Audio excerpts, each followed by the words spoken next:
Hello students, how are you? Hope you are fine.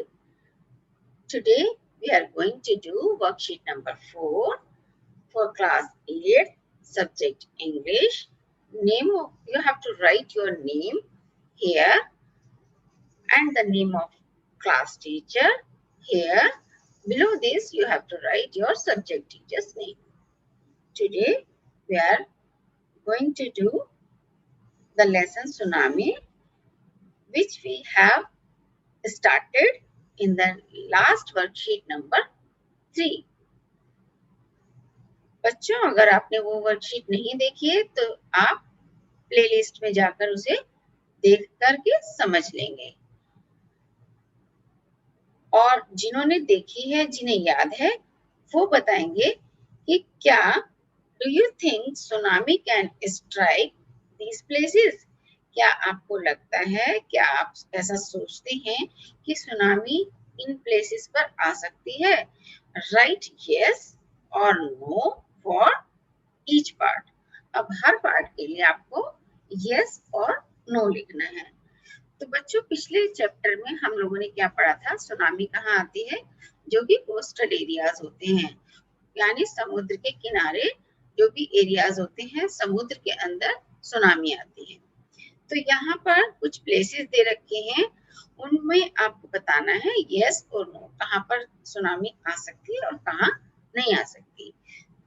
जैसे कि हम देखेंगे option A, hilly areas such as Shimla. तो हिली एरिया जैसे कि शिमला है, क्या बच्चों शिमला में आ सकती है सुनामी? नहीं। क्यों नहीं आ सकती? क्योंकि ये हिली एरिया है, यहाँ पर क्या होते हैं? पर्वत होते हैं, इसलिए यहाँ पर सुनामी नहीं आ सकती। तो दिल्ली में आ सकती है, जो कि प्लेन एरियाज है, plain area such as Delhi, यहाँ पर आ सकती है सुनामी? यहाँ पर भी नहीं आ सकती, क्योंकि ये भी समुद्र के किनारे नहीं बसा है। सी कोस्ट सच एज मुंबई, तो सी कोस्ट जो कि मुंबई है, क्या वहां आ सकती है सुनामी? यस, वहां आ सकती है, क्योंकि ये ही एक ऐसा एरिया है जो कि समुद्र के किनारे बसा हुआ है। Desert area such as Jodhpur, क्या डेजर्ट एरिया यानी रेगिस्तान जो कि जोधपुर है, क्या वहां आ सकती है? नहीं, रेगिस्तान में तो पानी ही नहीं होता, तो यहाँ पर सुनामी कैसे आएगी? तो रेगिस्तान में भी, डेजर्ट में भी नहीं आ सकती, रेगिस्तान में भी नहीं आ सकती। तो बच्चों, आगे हम देखते हैं।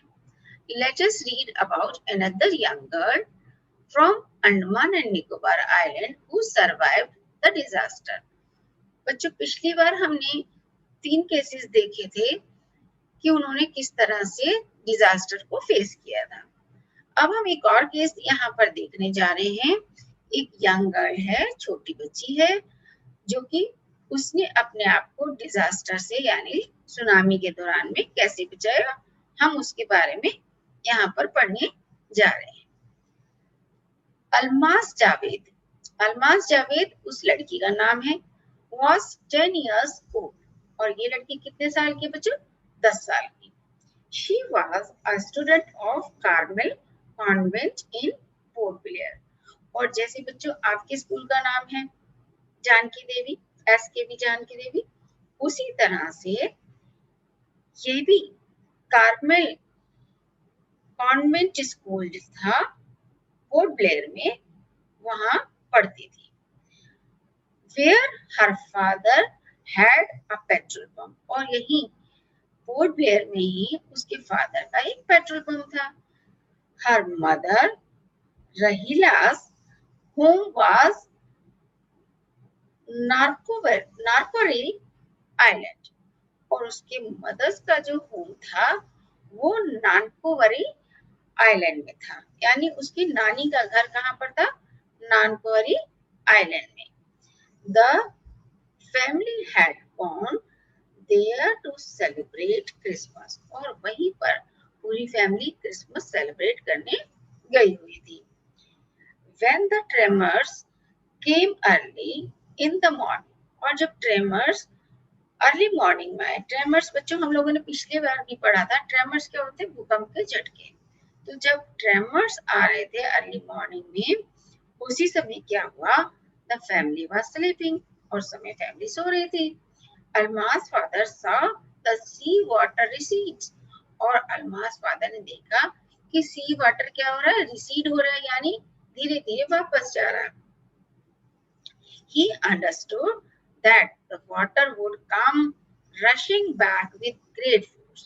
तब वो समझ गए कि अभी क्या हो रहा है कि वाटर धीरे धीरे वापस जा रहा है और तुरंत तेजी से वाटर क्या होगा, वापस ग्रेट फोर्स के साथ वापस आएगा, यानी वेव दोबारा से वापस आएगी तेजी के साथ।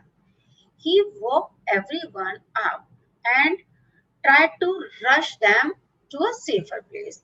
और उन्होंने क्या किया, सबको जगा दिया ताकि वो सब कहाँ जा सके, सेफर प्लेस पर, क्योंकि उन्हें लग रहा था कि वेव आएगी बहुत तेजी के साथ, तो उन्होंने सोचा कि सबको जगा करके किसी सेफर प्लेस पर ले जाया जाए। एज दे रैन, जैसे ही वे दौड़े, हर grandfather was hit on the head by something, और जैसे ही बच्चे वो दौड़े और उसी समय क्या हुआ, उनके ग्रैंडफादर के सिर पर किसी चीज से टक्कर लगी एंड ही फेल डाउन, और वो गिर गए।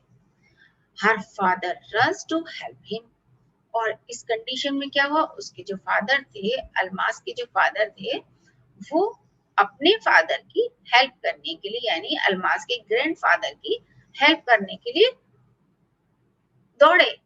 और उसी बीच में क्या हुआ, then came the first giant wave, और उसी समय एक बहुत जायंट वेव वहां पर आ गई, और that swept both of them away, और उसने जायंट वेव ने क्या किया बच्चों, उन दोनों को बहा के ले गई। तो जायंट वेव जो है उसने क्या किया, दोनों को स्वेप्ट अवे कर दिया, यानी दोनों को बहा के अपने साथ ले गई। Almas mothers and aunt stood clinging to the leaves of coconut tree, और जो अल्मास की मदर थी और उसकी आंटी थी, दोनों क्या थी, क्लिंगिंग बच्चों, चिपके होना, किसी चीज से चिपके होना। तो क्लिंगिंग कर रखा था किसे, to the leaves of coconut tree, coconut tree के जो लीव्स हैं उससे दोनों पकड़कर क्या हुई थी, चिपकी हुई थी।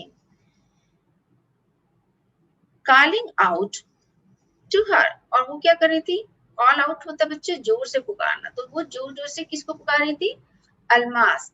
जैसे आपकी मदर आपको आवाज देती है नाम पुकार करके, ऐसे ही वो भी उसको आवाज दे रही थी जोर जोर से, अल्मास अल्मास, ऐसे, ठीक है। A wave uprooted the tree, और ऐसी कंडीशन में क्या हुआ, एक तेज वेव आई और उसने क्या किया, जो ट्री था जिसको उन्होंने पकड़ रखा था उसको अपरूट कर दिया, यानी उसको जड़ से उखाड़ दिया। And they too were washed away, और उन दोनों को भी अपने साथ बहाकर ले गई। Almas saw a log of wood floating, और अल्मास ने देखा कि एक लकड़ी का गट्ठा जो है वहां पे फ्लोट करता हुआ आ रहा था। She climbed onto it, और वो उसके ऊपर क्लाइम कर गया, यानी उसके ऊपर उसने छलांग लगा दी। देन शी फेंटेड, और बस उसके तुरंत बाद वो वहां पर क्या हो गई, बेहोश हो गई। फेंटेड मतलब बेहोश होना, तो वो बेहोश हो गई। व्हेन शी वॉक अप, और जब वो उठी, she was in a hospital of कमोटा, तो वो कमोटा के हॉस्पिटल में उसने अपने आप को पाया। जब उसे होश आया तो उसने क्या देखा कि वो कमोटा के हॉस्पिटल में थी। From there she was brought to Port Blair, और वहीं से उसे पोर्ट ब्लेयर लाया गया। The little girl does not want to talk about the incident with anyone, और जो लिटिल गर्ल है वो किसी के साथ भी इस इंसिडेंट को साझा नहीं करना चाहती थी, किसी से भी उसकी उसकी उसकी बात नहीं करना चाहती थी। क्यों नहीं करना चाहती थी, शी इज स्टिल ट्रॉमेटाइज्ड, यानी वो क्या थी, अभी भी ट्रॉमेटाइज्ड थी, यानी अभी भी सदमे में थी। ट्रॉमेटाइज्ड का मतलब होता है सदमे में, तो वो अभी भी क्या थी, ट्रॉमेटाइज्ड थी, यानी सदमे में थी। अब बच्चों यहाँ देखते हैं, अब आपको ये पैसेज समझ में आ गया होगा। अब हम देखते हैं इनका आगे क्या क्वेश्चन पूछ रहे हैं। नाउ सीक्वेंस द इवेंट्स, अब हम लोगों ने पूरे इवेंट्स को पढ़ लिया है, यहाँ पे कुछ पिक्चर्स दी हुई हैं।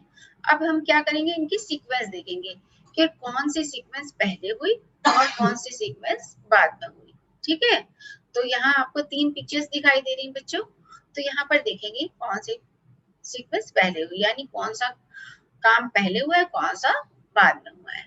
और फिर हम उसमें नीचे हमें बॉक्स दिए हुए हैं, है ना, उनमें हम करेक्ट नंबर्स फिल करेंगे। तो आपको क्या लगता है बच्चों, सबसे पहले कौन सा सीक्वेंस हुई? तो सबसे पहले ये सीक्वेंस हुई जिसमें लॉन्ग वेव आई है ना। और उसके बाद बच्चों जब लॉन्ग वेव आई, उसके बाद क्या हुआ, यहाँ देखो अल्मास किसके ऊपर है, लॉग के ऊपर है, तो अल्मास लॉग के ऊपर दिखाई दे रही है। तो फिर उसके बाद ये वाला सीक्वेंस है, यानी सेकंड नंबर ये हो गया। और उसके बाद जब वो उसके ऊपर कूद गई थी, फिर उसने, वो तो बेहोश हो गई थी। उसके बाद तीसरा इंसिडेंट क्या हुआ था, उसने अपने आप को हॉस्पिटल में पाया था। तो तीसरा इंसिडेंट इसलिए ये हो गया। ठीक है बच्चों, आगे देखते हैं। Answer the following questions bye selecting the correct option. अब यहाँ पर हम सेलेक्ट करेंगे करेक्ट ऑप्शन इसमें। Why did Alma's father wake up his family? तो अल्मास फादर ने उसकी फैमिली को, अपनी फैमिली को क्यों जगाया? Why did Alma's father wake up his family? तो अल्मास फादर ने अपनी फैमिली को क्यों जगाया? क्यों जगाया बच्चों? सेलिब्रेट करने के लिए क्रिसमस? नहीं, to rush them to safer place. इसलिए क्या था, to rush them to a safer place, ताकि उन्हें सेफ जगह पे ले जाया जा सके। ठीक है, Almas did not want to talk about the incident with anyone because Almas किसी के साथ भी उस इंसिडेंट के बारे में बात नहीं करना चाहती थी। क्यों नहीं करना चाहती थी? क्यों क्यों क्या कि वो she was unmarried? No, this was not the reason. She was shocked as she lost her family members. क्योंकि वो shocked थी, किस बात से? क्योंकि उसने सारे अपने फैमिली मेंबर्स को सुनामी के दौरान खो दिया था, इसलिए उसे शॉक था, इसलिए वो किसी से भी बात नहीं करना चाहती थी।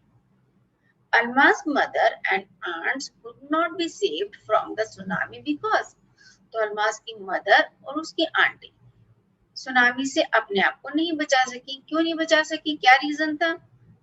तो the tree they held on to got uprooted. तो यहाँ पर देखो बच्चों, वहाँ हम लोगों ने पढ़ा था कि उन्होंने जिस कोकोनट ट्री को पकड़ रखा था उसको लॉन्ग वेव बहाकर अपरूट करके ले गई थी, है ना।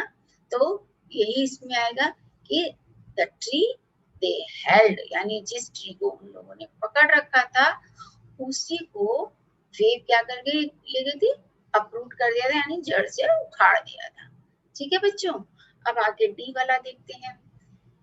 Given below the words or phrases from the passage that indicate movement of different kinds. अब यहाँ पे कुछ वर्ड्स या फ्रेजेस दे रखे हैं जिसमें कुछ मूवमेंट के बारे में बता रखे हैं।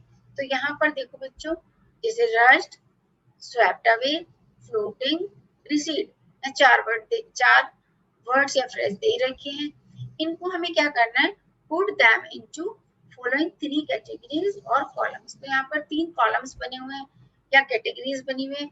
हमें इन चारों वर्ड्स को क्या करना है या फ्रेजेस को हमें इनमें कैटेगराइज करना है, यानी ये वाले वर्ड्स या फ्रेजेस कौन सी कैटेगरीज में आते हैं। जैसे हम कहेंगे फास्ट मूवमेंट, तो फास्ट मूवमेंट में क्या आएगा, रश्ड। तो रश्ड हमारा किस में आ गया, फास्ट मूवमेंट। ऐसे ही स्वेप्ट अवे किस में आ गया, वो भी तेजी के साथ मूवमेंट होता है, तो ये भी हमारा फास्ट मूवमेंट में आ गया। अब देखो स्लो मूवमेंट में क्या होगा, स्लो क्या चीज चलेगी, रिसीड। जैसे हम लोगों ने अभी पढ़ा था कि जब उसके फादर ने देखा था कि जो वेव है वो धीरे धीरे क्या हो रही है, रिसीड हो रही है, यानी वापस जा रही है धीरे धीरे, है ना। तो रिसीड क्या हो गया, स्लो मूवमेंट हो गया। लेकिन फ्लोटिंग क्या हो गया, फ्लोटिंग आपका हो गया नाइदर स्लो नो फास्ट, ना ही स्लो और ना ही फास्ट, फ्लोटिंग मीडियम किस्म का। ठीक है बच्चों, अब मुझे लगता है कि आपको ये वर्कशीट समझ में आ गई होगी और इसे अगर आपको कहीं दिक्कत है तो इसे दोबारा प्ले करके देखें, ठीक है। और कहीं प्रॉब्लम है तो आप मुझसे पूछ सकते हैं कमेंट करके। थैंक यू बच्चों।